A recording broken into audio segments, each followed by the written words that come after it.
좋은 소식이 나왔는데도 주가가 내려가면 투자자 입장에선 마음이 먼저 무거워집니다. 시장이 내가 아직 보지 못한 계산서를 먼저 들여다본 것 같기 때문입니다. 오늘은 미국 나스닥 전력 기업 컨스텔레이션 에너지 코퍼레이션을 다루겠습니다. 이 종목은 장중에 주가가 350달러 안팎에서 흔들렸고 전일 대비 하락폭은 약 3%였습니다. 시가는 360달러 부근이었지만 장중에는 다시 350달러 부근까지 밀리며 저가권을 확인하는 흐름이 나타났습니다. 거래량은 50만 주 안팎이었고 시가총액은 약 1,090억 달러 수준으로 보입니다. 최근 12개월 기준 매출은 약 250억 달러, 순이익은 약 30억 달러, 주당 순이익은 약 9달러입니다. 주가 수익 비율은 약 40배, 예상 주가 수익 비율은 약 30배로 제시되어 있습니다. 52주 범위는 160달러대에서 410달러대까지 넓습니다. 배당은 연 2달러 안팎이고 배당 수익률은 1%가 채 되지 않습니다. 이런 숫자들은 이 종목이 배당만으로 편안하게 들고 가는 성격이라기보다 시장이 믿는 내러티브가 강해지면 프리미엄이 붙고 그 내러티브가 흔들리면 빠르게 식을 수도 있는 성격임을 보여줍니다. 그렇다면 지금 시장이 믿고 있는 내러티브는 무엇이겠습니까? 핵심은 두 축입니다. 첫째는 칼파인 인수라는 초대형 인수 합병입니다. 둘째는 3마일 아일랜드 원전 유닛을 크레인 클린 에너지 센터로 재가동하는 프로젝트입니다. 여기에 미국 에너지부가 10억 달러 대출을 마감했다는 사실이 더해지면서 이야기는 더욱 커졌습니다. 상식적으로는 두 축 모두 호재로 들릴 수 있습니다. 인수는 규모 확장과 포트폴리오 강화로 이어질 수 있고 원전 재가동은 장기적으로 안정적인 공급 능력을 확대할 수 있기 때문입니다. 그런데도 장중 주가가 약하다는 것은 시장이 제목만 보지 않고 세부 조건을 따지고 있다는 신호일 수 있습니다. 투자자들이 궁금해하는 것은 단순히 계획이 아니라 그 계획이 끝났을 때 현금 흐름이 얼마나 남느냐입니다. 전력회사가 돈을 버는 구조를 먼저 쉽게 풀어보겠습니다. 전력산업에는 크게 두 모델이 있습니다. 하나는 배전 유틸리티입니다. 전기를 소비자에게 직접 공급하고 요금이 규제기관에 의해 정해지는 경우가 많아 수익이 비교적 안정적입니다. 다른 하나는 발전 중심 사업자입니다. 발전소를 돌려 전기를 만들고 도매 가격이나 장기 계약으로 전기를 팔아 수익을 냅니다. 컨스텔레이션 에너지 코퍼레이션은 발전 자산이 큰 편에 속합니다. 사업 지역은 미드 애틀랜틱, 미드웨스트, 뉴욕, ERCOT 같은 전력 시장 구역으로 나뉘고 발전 설비는 원자력, 천연가스, 풍력, 태양광, 수력으로 구성됩니다. 총 발전 용량은 약 31,676메가와트입니다. 이 규모는 전력 가격 환경이 바뀔 때 실적도 크게 흔들릴 수 있음을 의미합니다. 전력 가격이 오르면 이익이 빨리 늘 수 있고 전력 가격이 내려가면 이익이 빨리 줄어들 수 있습니다. 결국 이 회사의 미래는 전력 수요와 전력 가격 그리고 어떤 자산을 얼마나 안정적으로 돌릴 수 있는지에 달려 있습니다.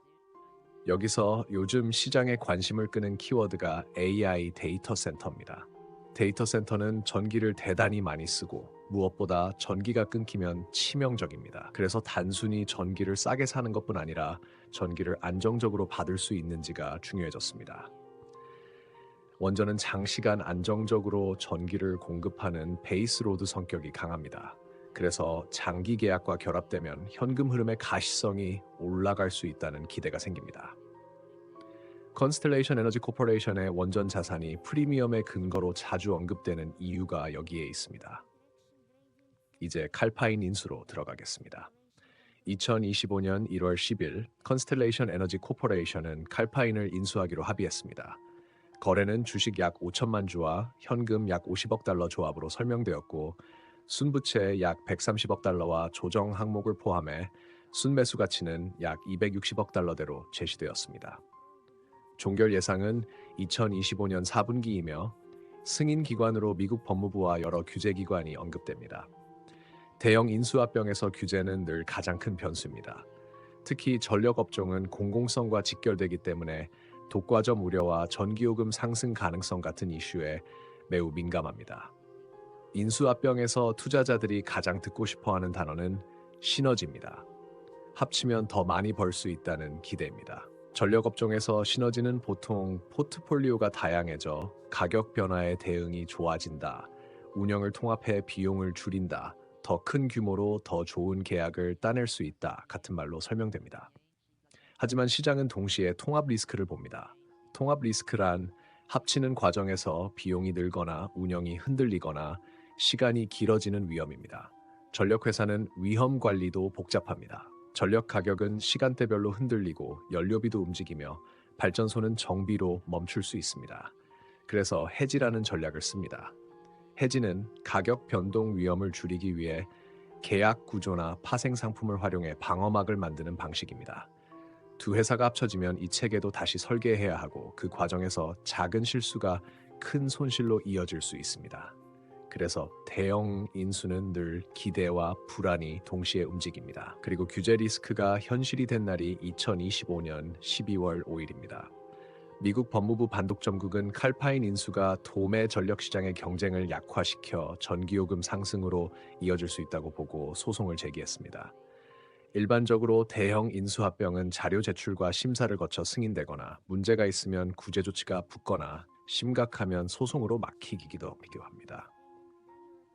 구제 조치는 흔히 특정 자산을 매각하라거나 조건을 바꾸라는 방식입니다. 이번 건에서 눈에 띄는 점은 소송과 동시에 해결책이 제시됐다는 점입니다. 법무부는 델라웨어, 펜실베이니아, 텍사스에서 총 6개 발전소 매각을 요구했고 컨스텔레이션 에너지 코퍼레이션은 같은 날 조건 합의에 도달했다고 발표하며 이를 거래 종결을 위한 최종 규제 클리어런스라고 설명했습니다. 하지만 투자자에게 미스터리는 여기서 시작됩니다. 조건 자체는 나왔지만 핵심 숫자가 아직 닫히지 않았기 때문입니다. 무엇을 팔라는 요구는 나왔는데 얼마에 팔릴지, 언제 팔릴지, 그 결과 인수로 기대했던 현금 흐름이 얼마나 남을지라는 숫자는 아직 확정되지 않았습니다. 자산 매각은 현금이 들어오는 동시에 그 자산이 벌어주던 이익이 빠질 수 있습니다. 결국 중요한 것은 순효과입니다. 순효과를 계산하려면 매각 가격과 시점, 대상 자산의 수익성이 필요합니다. 이 공백이 남아있는 한 시장은 시너지 이야기만으로 크게 프리미엄을 주기 어렵습니다. 그래서 장중 주가가 약한 것은 호재를 무시하는 것이 아니라 호재의 가격표가 아직 붙지 않았다고 보는 신호일 수 있습니다. 두 번째 축인 원전 재가동은 이 공백을 더 민감하게 만듭니다. 2025년 11월 미국 에너지부는 10억 달러 대출을 마감했고 이 돈은 2019년에 폐쇄되어 해체 준비로 들어간 835메가와트 원전 유닛을 재가동하는 데 쓰입니다. 회사는 2027년에 전력 생산이 가능하도록 트랙에 올라 있다고 설명합니다. 장기적으로는 강한 이야기입니다. 그러나 원전 재가동은 일반 발전소 재가동보다 훨씬 엄격합니다. 가스 발전소는 점검과 부품 교체, 시험 가동으로 비교적 빠르게 정상화되는 경우도 있지만 원전은 원자력 규제위원회 승인과 안전 검증이 필수라 일정의 확률 변수로 남습니다. 그래서 투자자에게 2027년은 확정 이익이라기보다 규제와 공사비, 일정 관리가 맞물린 목표로 읽힙니다. 게다가 인수 통합과 동시에 진행된다는 점은 리스크가 겹치는 구조로 보일 수 있습니다. 정리하면 컨스텔레이션 에너지 코퍼레이션의 현재 내러티브는 이렇게 요약됩니다. 큰일은 진행 중이지만 핵심 숫자는 아직 덜 나왔습니다.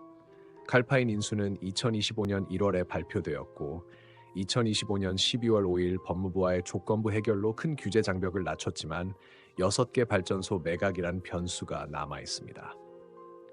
원전 재가동은 2025년 11월 10억 달러 대출 마감으로 추진력이 강화되었고 2019년에 멈춘 835메가와트 유닛을 2027년에 다시 돌린다는 목표가 제시되었지만 원자력 규제위원회 승인이라는 확률 변수가 남아 있습니다.